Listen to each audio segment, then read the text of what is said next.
اللهم اهدنا فيمن هديت، اللهم اهدنا فيمن هديت، وعافنا فيمن عافيت، وتولنا فيمن توليت، وبارك لنا فيما أعطيت، وقنا شر ما قضيت، فإنك تقضي ولا يقضى عليك، إنه لا يذل من واليت ولا يعز من عاديت، تباركت ربنا وتعاليت. نستغفرك ونتوب إليك، نستغفرك اللهم من جميع الذنوب والخطايا ونتوب إليك، نستغفرك اللهم من جميع الذنوب والخطايا ونتوب إليك.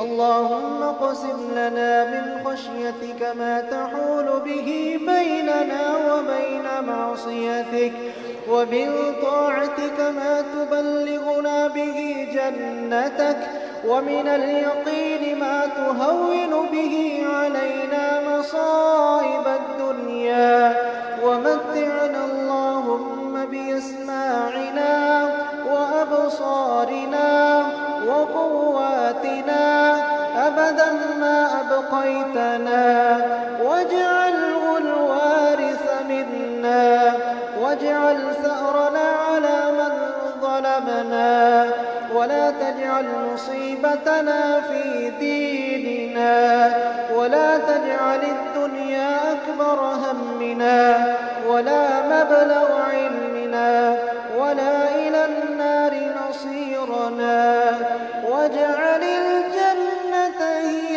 دارنا وقرارنا، ولا تسلط علينا بذنوبنا من لا يخافك فينا ولا يرحمنا، برحمتك يا أرحم الراحمين.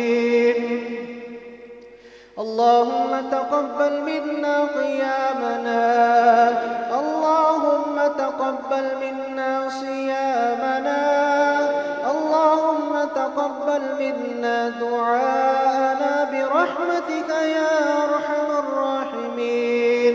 اللهم اشف مرضانا ومرضى المسلمين، اللهم اقض حاجاتنا وحاجات المسلمين، اللهم اشف مرضانا ومرضى المسلمين، اللهم اشف مرضانا ومرضى المسلمين، اللهم اشف مرضانا ومرضى المسلمين.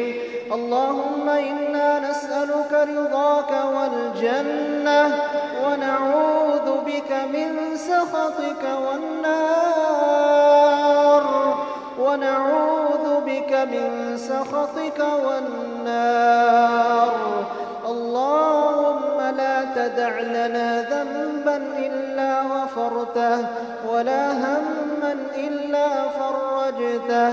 اللهم ربنا اصرف عنا عذاب جهنم، إن عذابها كان غراما.